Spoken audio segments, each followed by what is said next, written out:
یہ فوراً نہیں چلا جاتا. بڑی پیاری بات علماء کہتے ہیں پہلے آنکھ بہکتی ہے، پھر دل بہکتا ہے، پھر انسان بدکاری کی طرف جاتا ہے، پھر وہ گناہ کا بڑا کام کرتا ہے. کہ تنہائی کے گناہ سے بچنا یہ بڑی کمال کی بات ہے، اور یہ بڑے کہتے ہیں اللہ والوں کا طریقہ ہے. اللہ نصیب کر دے کہ جب گناہ کا موقع ہے، کوئی نہیں دیکھ رہا، اس وقت اے کاش دل پر یہ خیال جاں گزی ہو جائے کہ رب دیکھ رہا ہے. ایک بار حضرت ابراہیم بن ادم رحمت اللہ تعالی کی بارگاہ میں ایک شخص آیا، آ کر کہتا ہے حضور میں گناہ سے نہیں بچ پاتا. پلیز ذرا غور سے سنیے گا، بہت خوبصورت کیور اور پریکاشن ہے گناہوں سے بچنے کے حوالے سے اس واقعے میں. کہتا ہے حضور میں بچنا چاہتا ہوں، گناہ ہو ہی جاتا ہے. ہو سکتا ہے میرے بھائی یا نوجوان بھی ایسے ہوں کہ جو چاہتے ہیں گناہ نہ کریں مگر گناہ ہو جاتا ہے. حضرت ابراہیم بن ادم نے کہا اچھا ایسا کرو، گناہ کرنا چاہتے ہو؟ کہتا ہاں بچ نہیں پاتا، مجھے کرنا پڑتا ہے گناہ. کہا ٹھیک ہے، اب جب بھی تمہارا گناہ کرنے کا جی چاہے نا تو اللہ کا رزق کھانا چھوڑ دینا. کہتا حضور یہ کیسے پاسبل ہے؟ دنیا میں جو کچھ ہے وہ اللہ نے عطا کیا، اس کے بغیر تو جی نہیں سکوں گا. کہا اچھا اب گناہ کرنے کا جی چاہے تو ٹھیک ہے گناہ کر لینا، مگر ایسی جگہ جا کے کرنا جہاں اللہ نہ دیکھ رہا ہو. تو کہتا حضور east west north south every where جدھر بھی جاؤں گا اللہ تو دیکھ رہا ہے نا، وہ اللہ کی کائنات ہے. اچھا ایسا کرو، گناہ کرنا ہے نا کرو، مگر اللہ کی زمین سے اللہ کی کائنات سے نکل کر کر لو. کہتا ہے میں اس کی ملک اور اس کی ملکیت والی جگہ سے بھی باہر نہیں جا سکتا.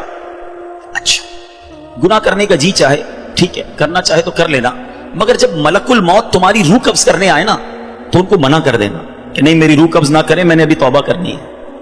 تو کہا حضرت nobody have power to deny it. کون ہے جو ملک الموت کو منع کر سکے گا کہ میری روح قبض نہ کرو؟ جو وقت ہے وہ تو آ کر رہے گا. فرمایا اچھا پھر ایسا کرو گناہ جتنے کرنے کر لو، مگر قیامت کے دن جب فرشتے تمہیں جہنم کی طرف لے جانے لگے نا تو ان کو منع کر دینا کہ نہیں میں نہیں جاتا. کہا حضرت یہ کس کے پاس پاور ہے؟ وہ تو گھسیٹتے ہوئے جہنم میں لے جائیں گے، وہاں تو جو حکم ہو گیا اس پر عمل ہوگا. اب حضرت ابراہیم بن ادم نے پہلے کہتے ہیں نا مقدمہ، ایک آپ کہتے ہیں نا پہلے جزیات جمع کیے، باقاعدہ اس کا مائنڈ سیٹ بنایا، اب اسے خوبصورت سمری بیان کی. فرماتے بیٹا ایک بات سنو، تم اللہ کا رزق کھانا چھوڑ نہیں سکتے، اللہ کے ملک سے باہر جا نہیں سکتے، مرنے سے پہلے ملک الموت آئے تو ان کو منع نہیں کر سکتے، جہنم کے فرشتے تمہیں عذاب کے لیے لے جائیں تو ان کو بھی روک نہیں سکتے.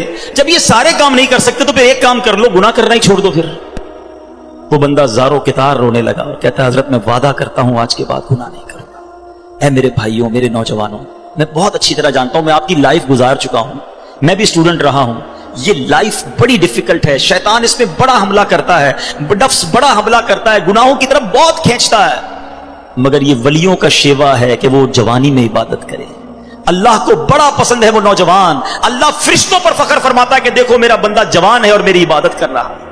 مگر آج جوان کہتا ہے جوانی تو دیوانی ہے، مزے کرنے کے دن ہیں. مولوی صاحب بوڑھا ہونے کے بعد میں اللہ اللہ ہی کروں گا، 40-50 سال کے بعد میں مسجد میں بھی چلا جاؤں گا، میں داڑھی بھی رکھ لوں گا، ابھی تو انجوائے کرنے دو.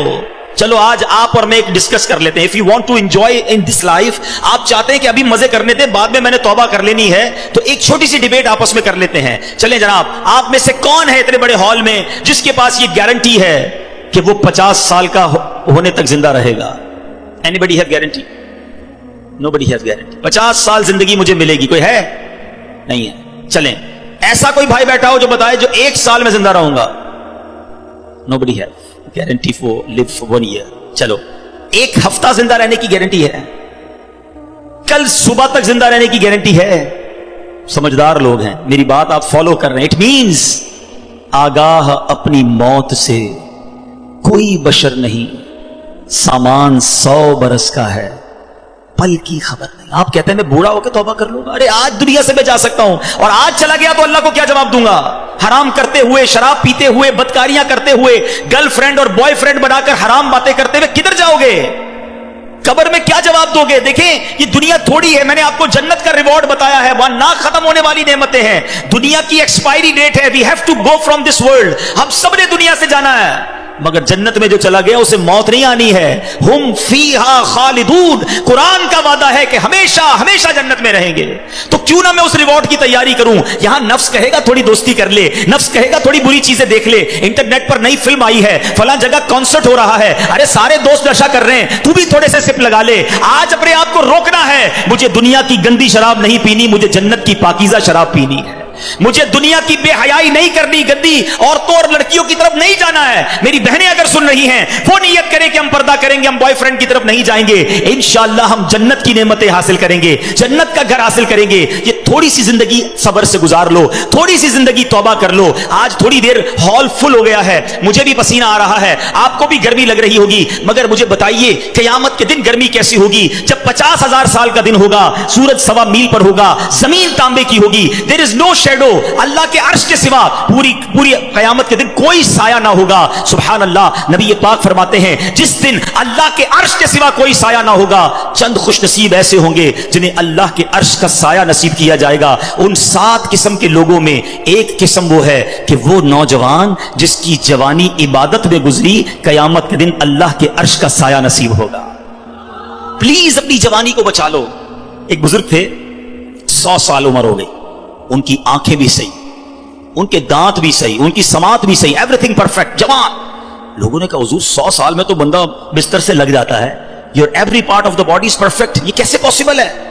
کمال کا جواب دیا, کہتے ہیں میں نے جوانی میں اپنے in part of the body کو اللہ کی نافرمانی میں صرف نہیں کیا, بڑھاپے میں اللہ تعالیٰ نے میرے نازا کو سلامت کر رکھا ہے. آپ اچھا بڑھاپا گزارنا چاہتے ہیں نا تو پاکیزہ جوانی گزاریے, خدا را اپنے آپ کو بچائیے. اپنی شرمگاہ کی حفاظت کیسے ہوگی؟ جب آپ حرام دیکھنا بند کریں گے. سرما لگاتے ہوں گے آپ, ٹھیک ہے, سرما لگاتے وقت ہاتھ کانپتا ہے کہ یار تھوڑا سا احتیاط سے لگانا ہے, کہیں آنکھ میں سلائی نہ لگ جائے. اتنی نازک ہے میری اور آپ کی آنکھیں. موٹر سائیکل پر تو جاتے ہیں, کبھی کبھی کچرا آنکھ میں آ جائے, لال ہو جاتی, سرخ ہو جاتی آنکھ. ٹرائی ٹو انڈرسٹینڈ, اتنی نازک آنکھیں ہیں, اور ان آنکھوں کو جو حرام سے فل کر رہا ہے, روزانہ انٹرنیٹ پر نہ جانے کیا کیا دیکھ رہا ہے. حدیث پاک کا مضمون ہے جو اپنی آنکھوں کو حرام سے بھرتا ہے, قیامت کے دن ان کی آنکھوں میں جہنم کی آگ ڈالی جائے گی. کیسے برداشت کریں؟ ہم بہت کمزور ہیں میرے بھائیوں, خدا را توبہ کر لیجیے. اور ہم اللہ سے دعا کرتے ہیں کہ مولا کمزور ہیں, گناہ گار ہیں, بڑی خطائیں ہو گئی ہیں, مالک تیرے دربار میں حاضر ہو گئے ہیں, اللہ پچھلے گناہ معاف کر دے اور اگلی زندگی اچھی عطا کر دے, ہمیں نیک بنا دے. ہم آ جاتے ہیں شیطان کے واروں میں, کمزور ہیں, مالک تو طاقتور ہے, ہماری مدد کر, ہمیں حرام دیکھنے سے بچا, ہمیں حرام سننے سے بچا, ہمیں حرام بولنے سے بچا, ہمیں اپنی اعضاء کو حرام کاریوں سے بچانا نصیب فرما. اور جن خوش نصیبوں کو نبی پاک نے جنت کی گارنٹی دی ہے, اے اللہ ان خوش نصیبوں میں ہمیں بھی شامل فرما لے. یہ بدکاری کتنا برا گناہ ہے, یہ جو لوگ حرام کاری کی طرف جاتے ہیں تھوڑی سی انجوائمنٹ کے لیے, ایسے پروگرامز میں جانا جو آپ کا دل اس طرف لے جائیں حرام کاری کی طرف. ہمیں پہلے پریکاشن کرنی ہوگی کہ تاکہ ہم اس طرف نہ جائیں اور اپنے آپ کو بچا لیں. تو آج میرا میسج یہی ہے, آج میرا پیغام یہی ہے کہ خدا را اپنی زبان کی حفاظت کریں, اپنی آنکھوں کی حفاظت کریں, اپنی پاکیزگی کی حفاظت کریں, نہ جائیں حرام کاریوں کی طرف. اب اس میں بہت بڑا پرابلم پتہ ہے کیا ہے؟ یہ باتیں سن کر ہو سکتا ہے, I'm not sure کہ سب کا ذہن بن رہا ہو, مگر ایسے سعادت مند بھی ہوں گے جن کا یہ ذہن بن رہا ہوگا کہ یہ ٹھیک بات کر رہے ہیں, مجھے اکیلے قبر میں جانا ہے اور اپنی کرنی کا جواب اکیلے ہی دینا ہے. اب اگر مجھے اپنی قبر روشن کرنی ہے تو مجھے ان گناہوں سے بچنا ہوگا. یاد رکھو, جس طرح فیوچر برائٹ کے بارے میں سوچتے ہو نا کہ برائٹ فیوچر ہو جائے, کبھی برائٹ گریو کے بارے میں سوچا میری قبر بھی برائٹ ہو جائے, کیونکہ قبر 2 طرح کی ہوگی. There are only 2 types of graves. رسول اللہ صلی اللہ علیہ وسلم فرماتے ہیں قبر 2 طرح کی ہوتی ہے, حدیث پاک کا مضمون ہے, یا تو جنت کا باغ یا دوزخ کا گھڑا. Now it's up to you which type of grave you like to live. کتنے سال قیامت تک کے لیے اس قبر میں رہو گے اور کیسے رہو گے؟ جہنم کے گھڑے میں, سانپ اور بچھوؤں میں, یا جنت کے باغ میں؟ یہ آپ نے ڈیسائیڈ کرنا ہے. اب پرابلم کیا ہے کہ اس طرح کی سپیچز, اس طرح کے پروگرامز دل پر اثر کرتے ہیں, مگر جب یہاں سے فارغ ہوں گے تو وہی دوست ہیں, وہی گیدرنگ ہے. یار چھوڑو یار, مولوی صاحب تو ڈرانے والی باتیں کر رہے تھے, پھر چلتے انجوائے کرتے ہیں. اب بندہ کہ یار میں ذرا نماز پڑھنے جا رہا ہوں, ارے کیا مولوی ہو گیا ہے, بار بار نماز پڑھ رہا ہے. ایسے دوست جو ہے نا وہ ہمیں نیک نہیں بننے دیں گے. اگر آپ کا یہ ذہن بن گیا ہے کہ میں نے نیک بننا ہے, اللہ کو راضی کر کے جنت میں جانا ہے. آپ پڑھائی کے لیے کیا کرتے ہیں؟ کیا آپ نے اگر اچھے مارکس لینے ہیں تو ان ڈل دوستوں کے ساتھ بیٹھتے ہیں جو پڑھتے نہیں ہیں, یا آپ ان لوگوں کو ڈھونڈتے ہیں جو پڑھاکو ہوتے ہیں, جن کے پاس نوٹس بنے ہوئے ہوتے ہیں کہ یار ان کے ساتھ بیٹھوں گا تو اچھی سبق کی تیاری ہو جائے گی, یہ اچھے اسٹوڈنٹ سے میں بھی اچھا بن جاؤں گا. دنیا میں جب آپ کو یہ پتا ہے کہ اچھوں کی صحبت اچھا بناتی ہے, تو اگر آخرت کی تیاری کرنی ہے نا میرے بھائیوں, میرے اسلامی بھائیوں, تو آپ کو نیکوں کی صحبت اختیار کرنی ہے. وہ دوست کس کام کے جو نماز پڑھنے پر میرا مذاق ہو رہا ہے, مجھے تو وہ دوست چاہیے کہ میں نماز کے لیے نہ جاؤں تو مجھے یاد دلائے کہ بھائی چل دونوں بھائی نماز پڑھتے ہیں, جنت میں جانا ہے. خدا را ایسی کمپنی ڈھونڈو, اس کمپنی سے اپنے آپ کو بچائیے.